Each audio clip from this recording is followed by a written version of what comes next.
It had been years since he had dreamed of having a small place of his own. Nothing fancy, just a quiet home where he could relax after long days of work. When he finally bought his house, it felt like the start of a new chapter. It wasn't a mansion, but it had something that made it special, a backyard pool. For him, that pool represented peace. He pictured warm summer afternoons floating on the water. No noise, no stress, no one to bother him. At first, everything went exactly as he imagined. The house was in a nice neighborhood with tall trees, clean streets, and friendly faces. The neighbors smiled when they passed by, waving hello or making small talk about the weather. It seemed like the perfect place to settle down. He kept his yard clean, trimmed the bushes, and made sure the pool sparkled. He took pride in that little backyard. It was his own small paradise. During the first few weeks, everyone around seemed curious. People walking their dogs would peek over the fence, commenting about how nice the pool looked. He didn't mind. It felt good to hear kind words. Some even said jokingly, "You'll have the most popular yard this summer." He laughed it off, not thinking much about it. Then summer came and the days grew hotter. The sound of kids playing filled the neighborhood. He didn't mind the noise, it was normal. But one afternoon, as he returned home early from work, something felt off. Before even stepping inside the house, he heard splashing and laughter from the backyard. At first, he thought maybe a bird had fallen into the water or a branch had dropped in. But as he walked closer, he froze. There were 2 kids in his pool, swimming like it was their own. Their towels were thrown across his lawn and their shoes were scattered near the steps. For a moment, he didn't know what to say. "Hey!" he finally called out, trying to stay calm. "What are you doing here?" The kids stopped, wide-eyed, frozen in the middle of the pool. One of them stammered, "We're just swimming. Our mom said it was okay." He frowned, confused. "Your mom said it was okay to use my pool?" They both nodded, looking nervous. He sighed, realizing this wasn't their fault. "All right, kids, get out, please. You can't just come into someone else's yard like this. Go on." They quickly climbed out, dripping water all over the concrete, grabbed their things, and ran out through the side gate. Later that evening, he saw their parents sitting on their porch. He decided to handle it politely. Walking over, he said with a calm tone, "Hey, just wanted to let you know your kids were in my pool earlier. Maybe there was a misunderstanding, but please tell them they can't do that again." The parents looked slightly embarrassed but laughed it off. "Oh, we're sorry about that. They just love swimming.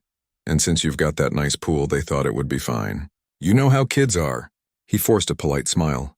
"I understand, but please make sure it doesn't happen again, all right?" They nodded, still smiling like it wasn't a big deal. He went back home, trying to shake it off. Maybe they really didn't mean any harm. Maybe it was just one of those things that wouldn't happen again. But it did. A few days later, on a Sunday morning, he stepped outside to find wet footprints on the patio. The gate was slightly open, and a pool noodle floated gently on the water. There was also an empty soda can left on the edge. His stomach tightened. Someone had been in his pool again. He looked around the yard, scanning for any signs. It was quiet now, but the evidence was clear. He didn't want to start a fight, so he let it go. Again. But over the next week, it happened twice more. Once when he came home from work and noticed the pool ladder had been moved. And once when he found a towel that didn't belong to him hanging on the fence. Now, it wasn't just annoying, it was disrespectful. He started keeping an eye out. One afternoon, he sat by the living room window that faced the backyard, pretending to watch TV. Around 3 o'clock, he saw movement. The same 2 kids slipped through the side gate, giggling. They looked around, then jumped right in. He sighed, rubbing his forehead. He didn't want to be the mean neighbor, but this was ridiculous. He went out again, this time trying to be firmer. "Hey, I told you before you can't use my pool without asking." The kids froze, then tried to explain. "Our parents said it's fine. They said you didn't mind." That was enough. "No," he said firmly, "I do mind. This is private property. Go home and tell your parents to come talk to me if they have a problem with that." They climbed out again, heads down, and left. That evening, their mother came by, clearly irritated. "I heard you yelled at my kid," she said sharply. He stayed calm. "I didn't yell. I just told them not to trespass. They've been in my pool several times when I wasn't home." She crossed her arms. "It's just kids swimming. They're not hurting anything." "It's not about that," he replied. "It's about respect. That's my property." She rolled her eyes. "Fine. I'll tell them to stay out." Then she turned and walked off before he could say another word. He stood there for a moment, feeling his patience wear thin. For the next week, things were quiet again. The weather was warm, the evenings peaceful. He even started to believe the problem was solved. He'd sit by the pool after work, listening to the crickets and watching the sunset reflect off the water. It was the calm he had dreamed of. But one Saturday morning, as he was watering the front yard, a voice called out from the sidewalk. "Hey man, your pool looks amazing. Mind if we bring the kids over later? It's just too hot." He turned to see another neighbor, someone he barely knew, smiling like it was the most natural request in the world. He blinked in disbelief. "Actually, I'd prefer to keep it private," he said politely. "It's kind of my place to unwind." The neighbor shrugged. "Ah, come on, don't be like that. You'd be the neighborhood hero." He chuckled awkwardly. "Sorry, but no." "Hope you understand." The neighbor laughed and walked away. But something about the look in his eyes made him uneasy. That night, he couldn't shake the feeling that everyone around thought his pool was some kind of community property. It bothered him more than he wanted to admit. He had worked hard for that house, paid every bill on his own, cleaned the pool himself, and yet it seemed like no one respected that. One evening after dinner, he sat outside again, the water shimmering under the porch light. It was peaceful, quiet, until he heard soft laughter again. His heart sank. He turned off the light and peeked out from behind the curtain. 2 kids, different ones this time, were slipping through the gate. They carried inflatable toys, whispering and laughing as they headed toward the pool. He shook his head in disbelief. How many people thought this was okay? He went outside, more tired than angry this time. "Out, now," he said simply. They froze, eyes wide. One of them mumbled an apology before they hurried off. He stood there for a long moment, staring at the ripples on the water. The calm he had dreamed of was gone. He started thinking maybe he'd made a mistake buying this house. Maybe being in such a friendly neighborhood wasn't the blessing it seemed. Later that week, he decided to buy a stronger lock for the gate and a private property sign to hang on it. It felt strange to have to do that, but it seemed like the only way to make people understand. He hoped it would send a clear message, but deep down he wondered if it would even help. By now, every time he heard laughter or splashing from nearby houses, he felt on edge, half expecting someone to sneak in again. What had started as a dream home was beginning to feel like a burden. Still, he tried to stay optimistic. Maybe once summer ended, people would lose interest. Maybe things would finally calm down. He wanted to believe that. He really did. But he had no idea how much worse things were about to get. The next few weeks were calm, almost too calm. The weather stayed hot, but for the first time he could enjoy his pool again without worrying about finding strangers in it. The private property sign and the new lock seemed to do the trick. Every morning he'd step outside, breathe in the quiet, and feel proud again of what he had built. He started to think maybe things were finally changing. Maybe the neighbors had realized he wasn't being selfish, he just wanted peace. But peace, as he was about to learn, doesn't always last long. One Saturday afternoon, he decided to invite an old friend over for a barbecue. It was the first time in months he'd felt like having company. They grilled some burgers, laughed about old times, and sat by the pool watching the sun dip behind the trees. Around evening, his friend asked, "So, this is the pool everyone's been talking about?" He frowned a little. "Everyone." "Yeah," his friend said with a chuckle. "I stopped by that corner store near the gas station to grab some drinks, and the cashier said something like, 'Oh, you're going to the guy's house with the pool?'" He sighed. "Great, so the whole neighborhood knows about it now." His friend laughed it off, but it stuck with him. He didn't want to be known as the guy with the pool. He wanted to be known as the guy who worked hard, minded his business, and respected others' space. Later that night, after his friend left, he sat out back alone. The night air was still warm, and the sound of crickets filled the quiet. He thought maybe he was overreacting, that maybe people were just being friendly, but somewhere deep down he could feel that familiar unease creeping back. A few days later, that uneasy feeling turned real. It started small again, just little things he noticed. A chair slightly moved from where he left it. A towel that wasn't his. A faint smell of sunscreen near the edge of the pool. He checked the lock, it was still in place. The gate wasn't open, but somehow someone had gotten in. He started wondering if people were climbing over the fence. The idea made him angry but also tired. He couldn't be out there guarding his pool all day. That evening, as he sat on the porch, he noticed movement near the back fence. It was subtle, but enough to make him get up. He walked quietly toward the sound, and sure enough, he spotted two teenage boys crouching near the fence. They looked like they were trying to figure out a way over it. "Can I help you with something?" he said, his voice calm but sharp. The boys jumped back, startled. One of them stammered, we thought this was the other guy's house." He stared at them. "Really? You thought the other guy's pool looked exactly like this one?" The boys laughed nervously. "Sorry, man. We were just joking around." He didn't laugh. "Well, don't joke around here. Go home."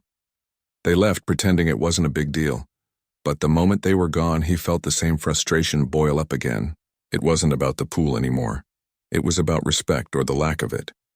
He decided to add another layer of security.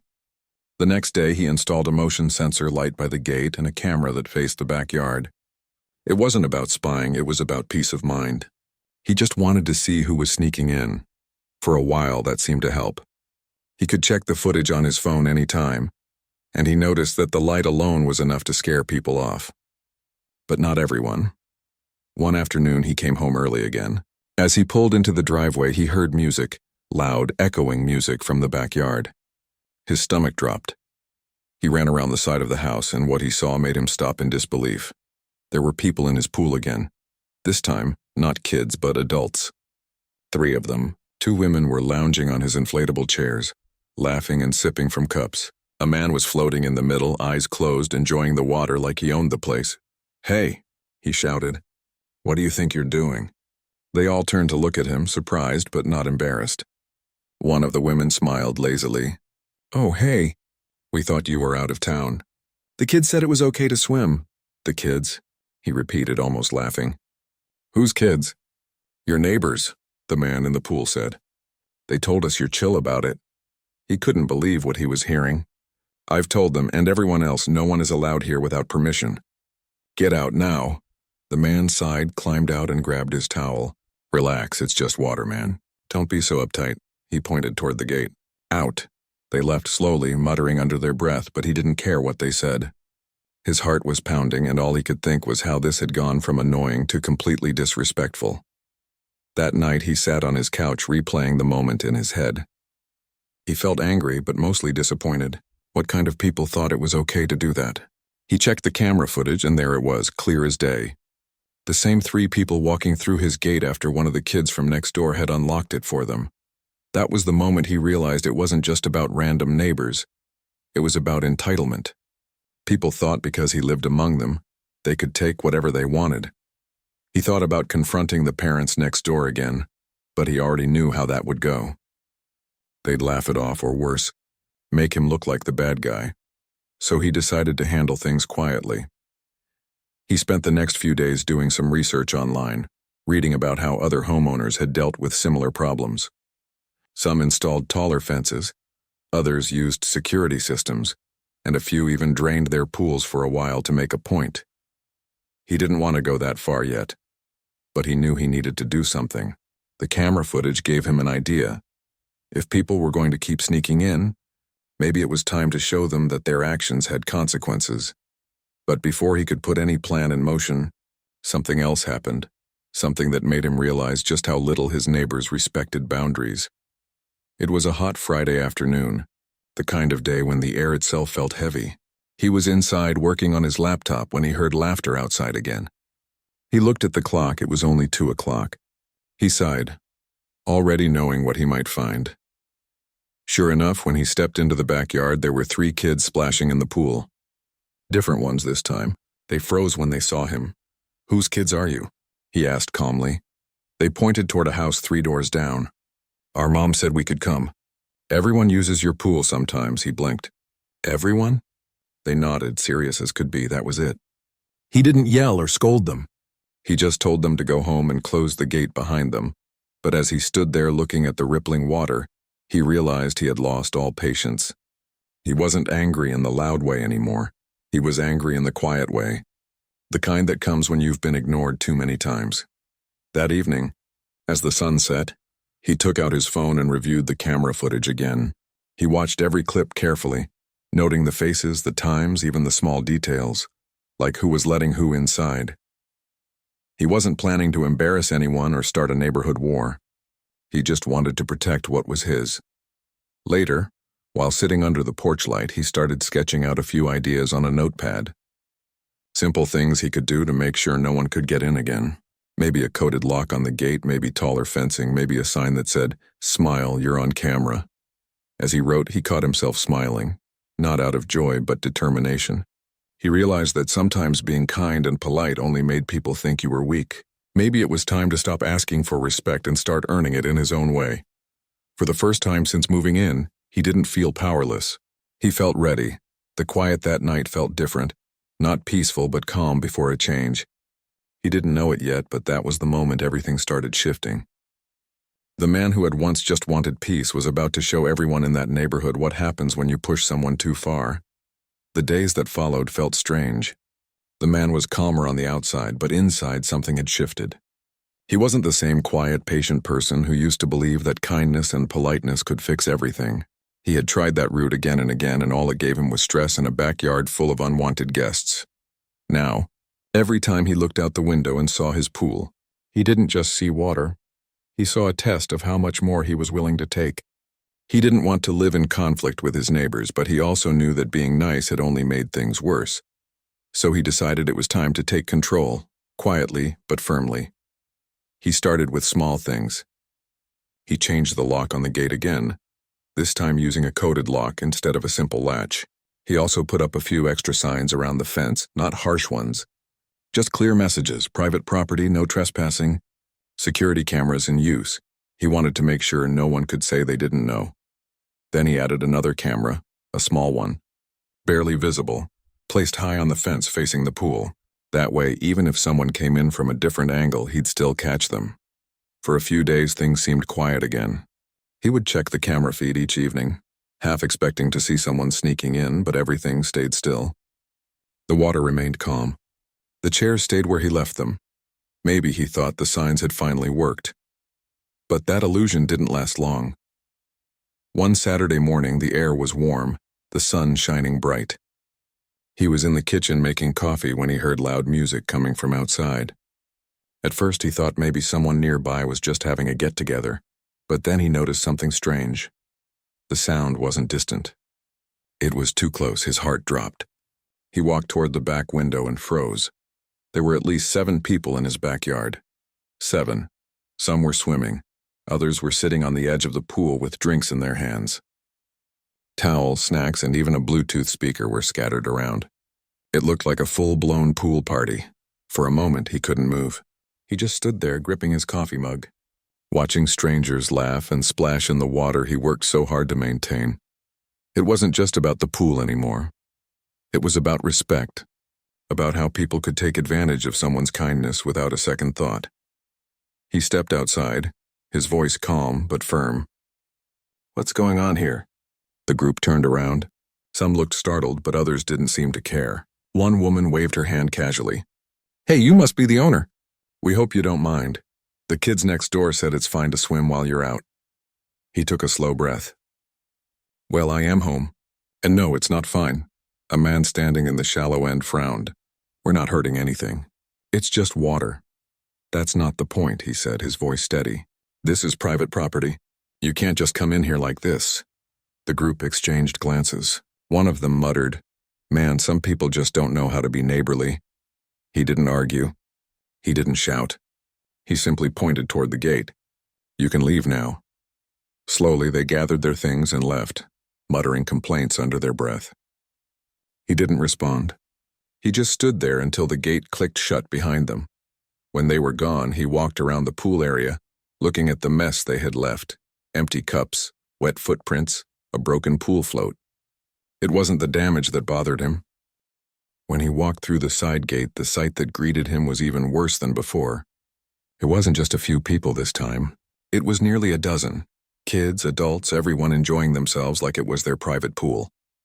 There were coolers on his patio, towels on his chairs, even someone grilling on a small portable barbecue near the fence. For a few seconds, he just stood there, stunned.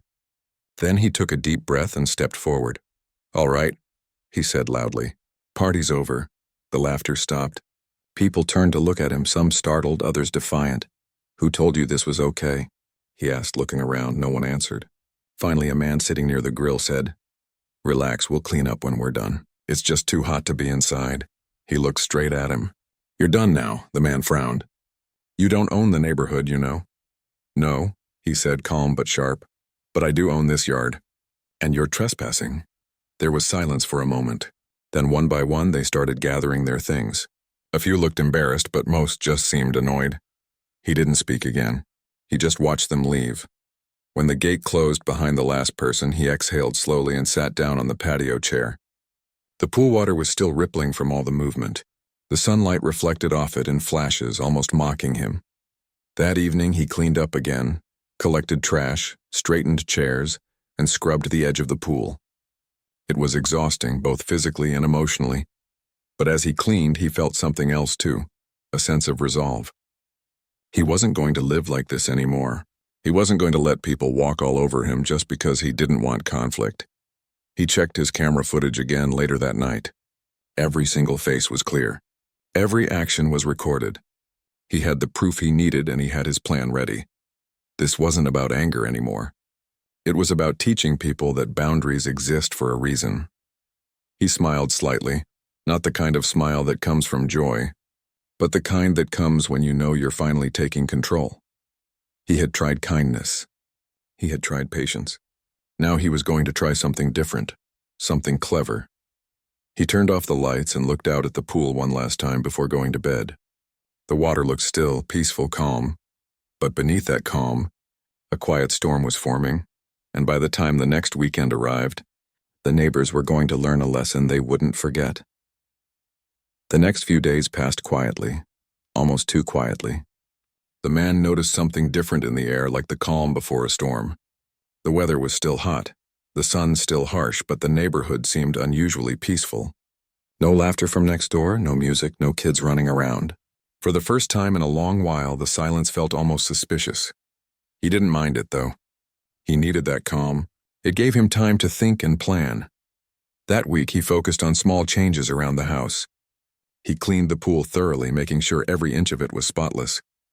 He checked the filter, the pump, and even the chlorine balance. Everything was perfect. From the outside, it looked like he was just maintaining his property, but in his mind, he was preparing. He knew it was only a matter of time before someone tried again. He could almost feel it. The last time they had come in larger numbers. They had brought food, drinks, and music as if his backyard were a public park. People like that didn't just stop after one warning. They only stopped when something forced them to. He wasn't going to yell. He wasn't going to argue. He had already done both. Now it was time for something smarter, something that made a point without crossing any lines. He started by changing the gate lock again, this time installing a digital keypad that only opened with a specific code. Then he added another small sign beside it. "Smile, you're on camera." He also bought a motion sensor that could connect to his phone and send alerts whenever someone entered the backyard. He tested it a few times walking around the yard, watching his phone light up with each movement. It worked perfectly. Then came the final touch, the one thing he believed would end all of this once and for all. He went to the pool supply store again and bought a special, harmless pool additive that reacted to body oils and lotions. It didn't stain skin permanently or cause harm, but it left a visible mark for a short while, a faint, bright color that couldn't be ignored. The store clerk told him it was sometimes used for pranks or to check for contamination levels in water. It was perfectly safe but very noticeable. That night, he poured the additive into the pool, mixing it carefully until it dissolved completely. The water looked perfectly normal, crystal clear under the lights, but he knew the difference. After everything was ready, he sat by the pool with a quiet smile. He wasn't proud of what he had to do, but he felt no guilt either.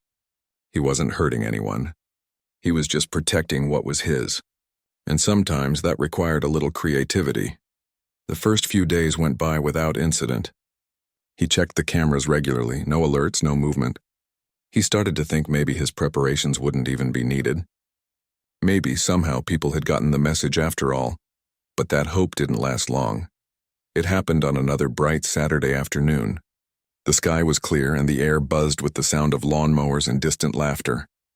He had gone out for groceries and was gone for barely 2 hours. When he came back, he immediately noticed the side gate was slightly open. His chest tightened. He set his grocery bags down and walked toward the backyard. The moment he turned the corner, he saw them. 4 people in his pool, splashing and laughing like it was a public holiday. 2 adults sat on the edge, chatting, while 2 teenagers floated on his pool floats, their music echoing across the yard. He stood still for a moment, not saying a word. He wasn't angry this time, just calm, almost curious. He opened the back door quietly, took out his phone, and checked the live camera feed. Every moment was being recorded, crystal clear. He zoomed in, watching as they played, completely unaware of what was in the water. He waited. After about 20 minutes, he stepped outside. The group froze when they saw him. One of the teenagers tried to act casual, waving awkwardly. "Oh, hey, sorry, we thought—" "I know what you thought," he interrupted softly. "You thought it was fine to come in again." They didn't know what to say. The adults exchanged glances, realizing they were caught. One of them stood up, trying to explain. "We just wanted to cool off. We didn't think it was a big deal." He nodded slowly. "You'll think about it differently next time." They looked confused.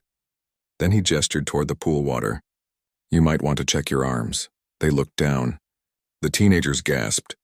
Their skin had turned a light greenish-blue color from the additive. It wasn't dramatic, but enough to see clearly in the sunlight. The adults stared at their own arms and legs, eyes wide with shock. "What is this?" one of them cried. "Don't worry," he said calmly. "It's harmless. Just a little something to let me know when someone's been swimming here without permission." The silence that followed was thick. They looked completely embarrassed. One of them scrambled out of the pool, grabbing a towel, while the others followed quickly, muttering apologies and trying to cover themselves. He didn't yell, didn't threaten, didn't argue. He just stood there watching as they gathered their things and left, their faces red with humiliation. When the gate finally closed behind them, he turned back toward the pool and took a deep breath. The water rippled softly, clear again under the sun. He felt no joy, no triumph, just peace. Real peace, for the first time in months. That evening, as the sun went down, he sat outside again with a cool drink, watching the calm water. His phone buzzed with a few messages from neighbors. Apparently word had already spread. People had seen the colorful stains on the trespasser's skin and were whispering about what had happened. Some messages were supportive, others curious. One neighbor wrote, "Heard what you did, and that's genius." Another said, "Guess no one will mess with your pool again." He smiled faintly but didn't reply. He didn't want to turn it into gossip. He just wanted things to go back to normal, and surprisingly they did. Days passed and no one came near his backyard again. The laughter, the splashing, the music, and all gone. The only sounds now were the wind through the trees and the gentle hum of the filter. He had learned something valuable through it all.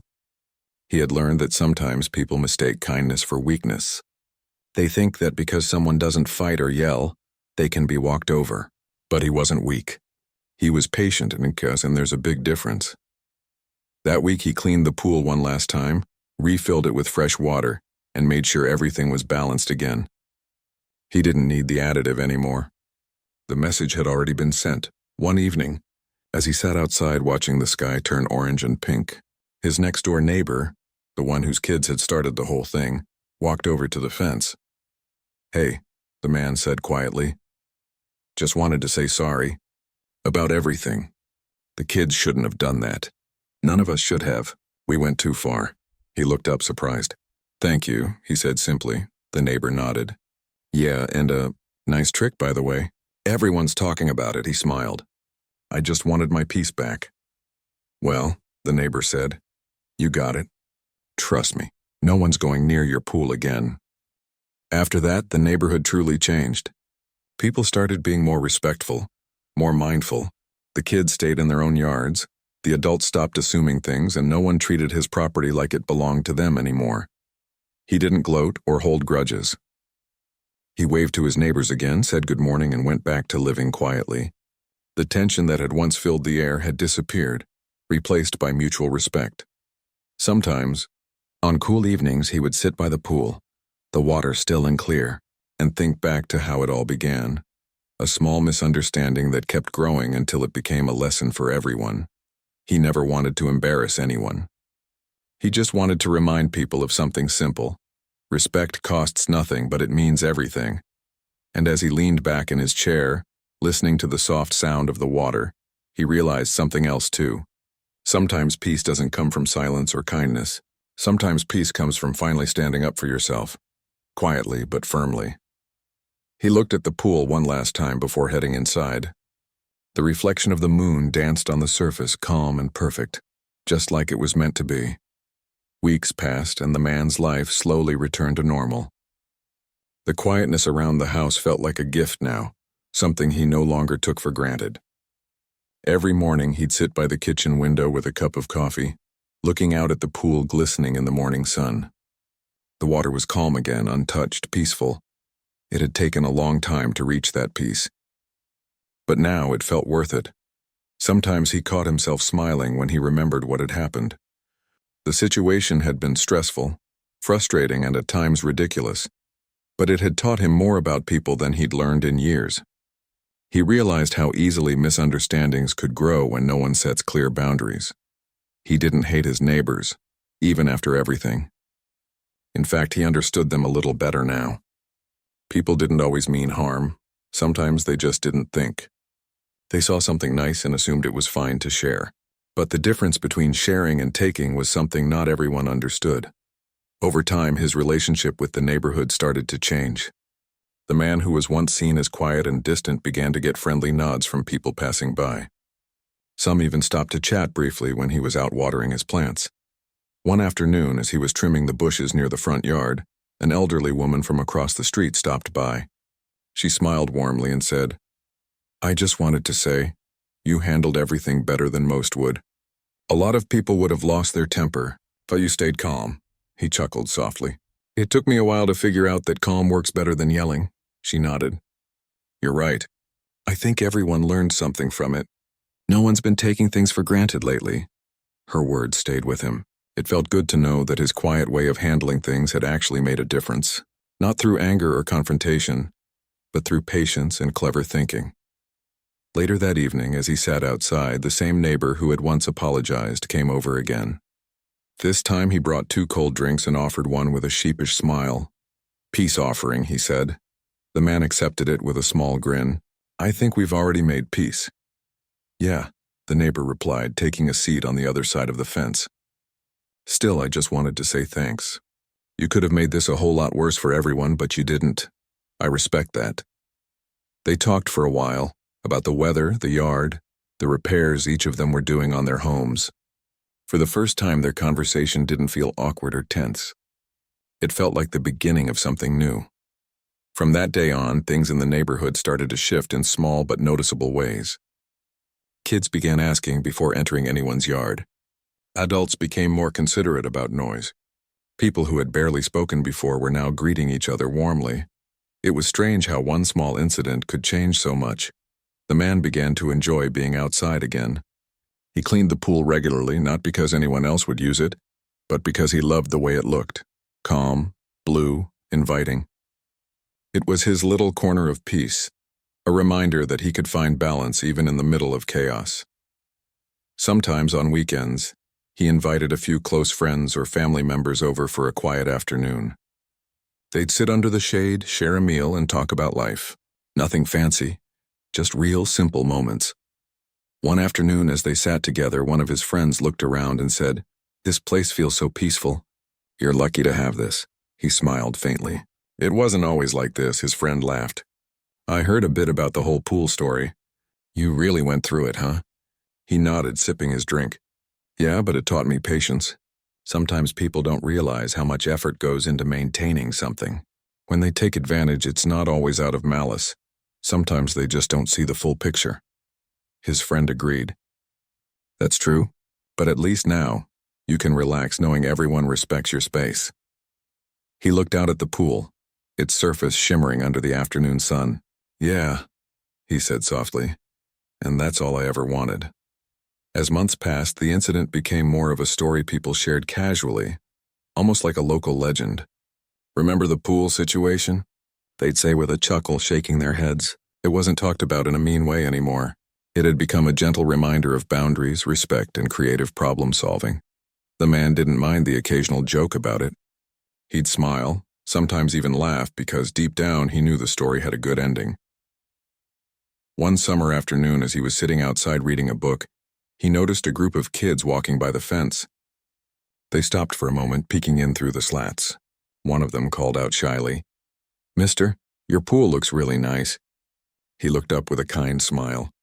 "Thank you. It's been through a lot." They laughed, not understanding what he meant. Then one of them asked, "Can we come over sometime?" He thought for a moment, then said gently, "Not without your parents' permission, okay?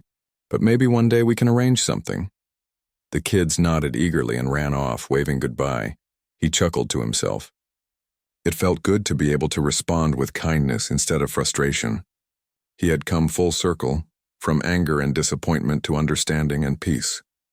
Later that evening, as the sun began to set, he reflected on how much things had changed, not just around him, but within him.